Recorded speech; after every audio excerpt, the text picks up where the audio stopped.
21 मार्च 2022 China eastern airlines की flight MU5735 चीन के कुनमिंग से ग्वांगझो के लिए उड़ान भरती है, बिल्कुल एक आम यात्री उड़ान की तरह।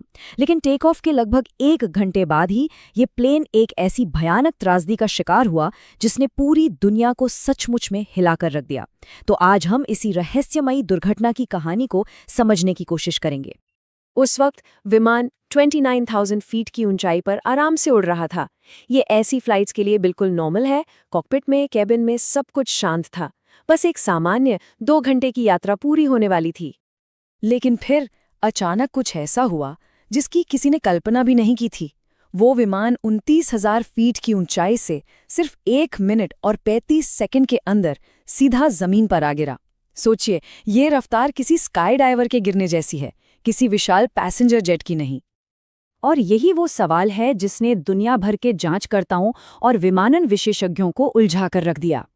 आखिर एक पैसेंजर प्लेन इस तरह लगभग सीधा आसमान से कैसे गिर सकता है?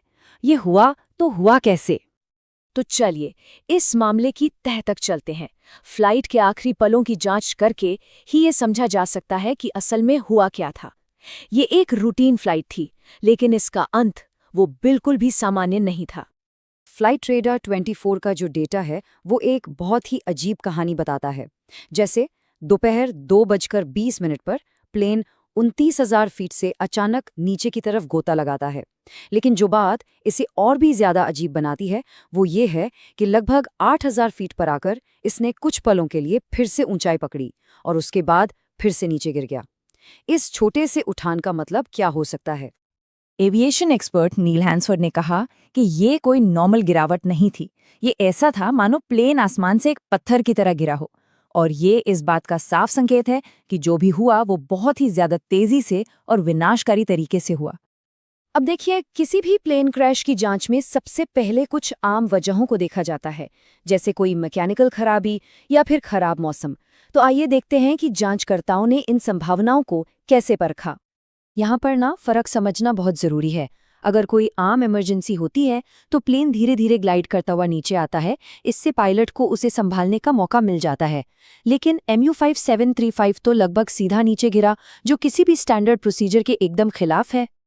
तो शुरू में जांच करने वालों के दिमाग में यही सब थ्योरीज थीं। क्या इंजन फेल हो गए थे, या शायद प्लेन के दोनों पंख टूट गए, या हो सकता है कोई बाहरी ताकत जैसे कोई मिसाइल हमला इसमें शामिल हो। खैर, मौसम वाली थ्योरी तो बहुत जल्दी ही खारिज हो गई। चीन के मौसम विभाग की रिपोर्ट ने साफ कर दिया कि हादसे के वक्त मौसम बिल्कुल ठीक था और विजिबिलिटी भी 10 मील से ज्यादा थी। तो मतलब मौसम तो इसका कारण नहीं था। तो सबसे जरूरी बात यह है कि फिजिक्स के नियम ही इस बात को नहीं मानते कि ये कोई हादसा था। जैसा कि नील हैंसफोर्ड ने कहा, अगर ये एक हादसा था भी तो ये एक ऐसा हादसा होता जिसके होने की संभावना लगभग 0 है। इसके बाद शक की सुई घूमी प्लेन बनाने वाली कंपनी बोइंग की तरफ। क्या बोइंग के विमानों में कोई ऐसा डिजाइन का फॉल्ट था जो इस हादसे की वजह बना? और ये थ्योरी काफी मजबूत लग रही थी, खासकर पिछले कुछ हादसों को देखते हुए। यहाँ बात हो रही है MCAS सिस्टम की। ये एक सॉफ्टवेयर है जिसे बोइंग ने अपने 737 मैक्स मॉडल में कुछ दिक्कतों को ठीक करने के लिए लगाया था। और यही सॉफ्टवेयर 2 बड़े और भयानक हादसों की वजह भी बन चुका था। हुआ ये था कि 2018 और 2019 में एक खराब सेंसर ने इस MCAS सॉफ्टवेयर को गलती से एक्टिवेट कर दिया। सिस्टम को लगा कि प्लेन स्टॉल कर रहा है और उसने बार बार प्लेन की नाक को नीचे की तरफ धकेला। पायलट उससे लड़ते रहे, लेकिन आखिरकार उन्होंने कंट्रोल खो दिया। लेकिन यही कहानी में एक बहुत बड़ा ट्विस्ट आता है। फ्लाइट MU5735 एक बोइंग 737 मैक्स थी ही नहीं, ये एक 737-800 मॉडल था। एक ऐसा प्लेन जो दशकों से उड़ रहा है और बहुत ही भरोसेमंद और सुरक्षित माना जाता है। और सबसे बड़ी बात, इसमें वो MCAS सिस्टम था ही नहीं। तो ये थ्योरी भी खारिज हो गई। तो अब हम कहाँ आके खड़े हैं? मौसम ठीक था, किसी बड़ी मैकेनिकल खराबी का कोई सबूत नहीं, और ये MCAS की गलती भी नहीं थी। जब हादसे की सारी वजहें एक एक करके खारिज हो जाती हैं तो जांचकर्ता एक ऐसे नतीजे के बारे में सोचने पर मजबूर हो जाते हैं जो बहुत ही ज्यादा परेशान करने वाला है।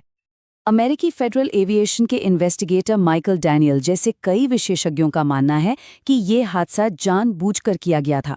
उनका कहना है कि प्लेन की हरकतें किसी ऐसे शख्स की तरफ इशारा करती हैं जिसने जानबूझकर प्लेन को जमीन में क्रैश कर दिया। इतिहास में ऐसे मामले हुए हैं, हालांकि ये बहुत ही दुर्लभ है।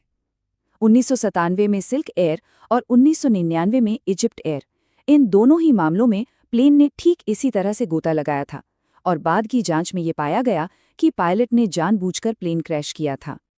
और जब भी किसी बड़ी त्रासदी की कोई साफ वजह सामने नहीं आती तो कॉन्स्पिरेसी थ्योरीज तो सामने आती ही हैं। इस मामले में भी ऐसा ही हुआ। चीनी सोशल मीडिया पर तरह तरह की अफवाहें फैलने लगी, जो अक्सर जानकारी की कमी की वजह से होता है। इस भयानक हादसे के बारे में सुनकर हवाई यात्रा से डर लगना स्वाभाविक है, लेकिन इसे एक दुर्लभ त्रासदी को सही नजरिए से देखना भी जरूरी है। चलिए हवाई यात्रा की ओवरऑल सेफ्टी पे एक नज़र डालते हैं। ये नंबर देखिए 0.07। ये बोइंग 737-800 सीरीज के विमानों के लिए हर 10 लाख उड़ानों में होने वाले हादसों की संख्या है। ये एक अविश्वसनीय रूप से कम आंकड़ा है, जो दिखाता है कि ये विमान असल में कितना ज़्यादा सुरक्षित है। और जब हम इसकी तुलना दूसरे मॉडल से करते हैं तो ये और भी साफ हो जाता है कि ये दुनिया के सबसे सुरक्षित विमानों में से एक है। असल में आंकड़ों के हिसाब से हवाई यात्रा ट्रांसपोर्ट के सबसे सुरक्षित तरीकों में से है। तो आज हवाई यात्रा की हकीकत यही है कि पुरानी दिक्कतें जैसे खराब मौसम या हाईजैकिंग अब लगभग खत्म हो चुकी हैं। आज के समय में जो सबसे बड़े खतरे हैं वो या तो बहुत कॉम्प्लेक्स सॉफ्टवेयर से आते हैं, जैसा हमने MCAS के मामले में देखा, या फिर किसी के जानबूझकर उठाए गए कदम से। हादसे के बाद मलबे से एक ब्लैक बॉक्स बरामद किया गया था। उसे जांच के लिए भेजा भी गया, लेकिन सवाल अब भी वही है, क्या उस ब्लैक बॉक्स का डेटा कभी पूरी दुनिया के सामने सच्चाई ला पाएगा, या फिर फ्लाइट MU5735 का ये रहस्य हमेशा के लिए एक रहस्य ही बनकर रह जाएगा?